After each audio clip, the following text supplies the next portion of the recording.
हाँ तो फ्रेंड्स, आज फिर एक ज्वलंत प्रश्न के साथ मैं आप लोग के सामने आई हूँ।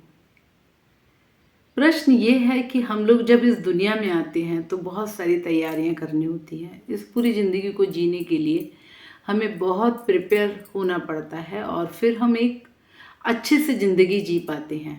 लेकिन क्या कभी आपने सोचा है कि जीवन में जब हम आए हैं तो हमें इतनी तैयारियां करनी पड़ रही हैं, तो जब हमें जाना है तो भी तो हमें बहुत सारी तैयारियां करनी होंगी।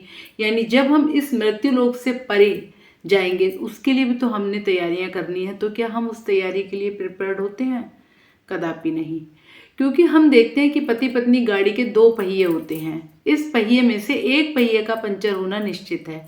किसी एक को तो पहले जाना है। हो सकता है कि पति पहले चला जाए, हो सकता है कि पत्नी पहले चली जाए। उसके बाद हमें जीवन अकेले जीना होगा। तो क्या उस जीवन को जीने के लिए हमने कुछ तैयारियां कर रखी हैं? आज कुछ इसी मुद्दे पर मैं आपके सामने अपनी बात रखती हूँ, तो तनिक इस पर सोचना जरूर है आपको। जीवन की यह एक सच्ची कड़वाई है और इस कड़वी दवा को सभी को ही निगलना है, क्योंकि ये तो निश्चित है कि किसी एक को तो जाना ही है। तो अभी से पति को पत्नी की परवाह करनी चाहिए और पत्नी को पति की परवाह करनी चाहिए। यदि कभी पत्नी ना तो अभी तक कभी बैंक गई है, ना पोस्ट ऑफिस गई है, ना नगर निगम गई है, ना ही उसने कोई बिल भरे हैं, ना वो बीमा कार्यालय में गई है, ना कभी उसे बैंकिंग ऑनलाइन बैंकिंग आती है, तो फिर आगे कैसे चलेगा?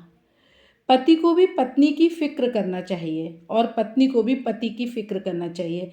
यदि वो बैंक का खाता खोल रही है तो उसको पासवर्ड डालना सिखाओ, और यदि पत्नी कम पढ़ी लिखी है तो उसको सिखा दो कि भाई अपनी शादी की डेट ऑफ बर्थ याद कर लो, वो पासवर्ड बना दो, या फिर अपने बच्चों की कोई बर्थ डेट है वो उससे पासवर्ड बना दो। इसी तरह से पत्नी को भी चाहिए कि वो पति को ट्रेन करे।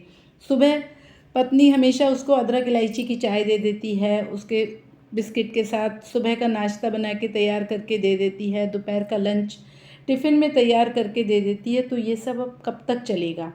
उसको भी, पति को भी चाहिए कि वह सुबह की चाय दूध उबालना सीखे, दाल चावल सब्जी बनाना सीखे, और ये सब छोटे छोटे काम पति को भी करते रहने चाहिए और पत्नी को भी। अगर वो चाहे तो स्कूटर चलाना सीख ले पत्नी, चाहे तो कार चलाना सीख ले, ताकि आगे चल के यदि इंडिपेंडेंट हो सके। यदि आप लोग घर में रहते हो तो घर में ऐसे रहो जैसे हम आश्रम में रह रहे हैं, और यदि आप किसी आश्रम में रहते हो तो ऐसे रहो जैसे हम घर में रह रहे हैं। तो यानी हमें अपने लाइफ को एंजॉय करना आना चाहिए। पुरानी यादों को ताज़ा, कड़वाहट भरी यादों को ताज़ा ना करें कि सोचते रहें हमारे साथ ऐसा हुआ, हमारे साथ वैसा हुआ, हमें सास ने अपमानित किया, या हमारे ससुराल में ऐसा होता था तब हमें बहुत बुरा लगता था। इन सब बातों को दूर रखें। बात लंबी मत खींचो, खुशियाँ बनाए रखो, हर किसी से दोस्ती करो। दोस्ती बहुत काम की चीज़ है इस उम्र में। क्रोध और लालच को दूर भगाओ, हमेशा आनंद का अनुभव करें। बुढ़ापा अच्छा है। यदि आपके दांत नहीं हैं, आसानी से खाना नहीं चबाया जाता, तो आप दांत लगवाइए। यदि आपके कानों को सुनाई नहीं पड़ता है तो श्रवण यंत्र लगवाइए। पार्क में बहुत देर तक जाकर बैठिए, वहाँ जाके मन अच्छा होता है। मंदिर जाइए, भजन गाएं, टीवी सीरियल देखें, बच्चों के सामने पोते पोतियों के साथ में खेलें। तो तनिक क्या आप इन सब बातों पर विचार नहीं कर सकते हैं? आज ही से आपको सोचने की ज़रूरत है।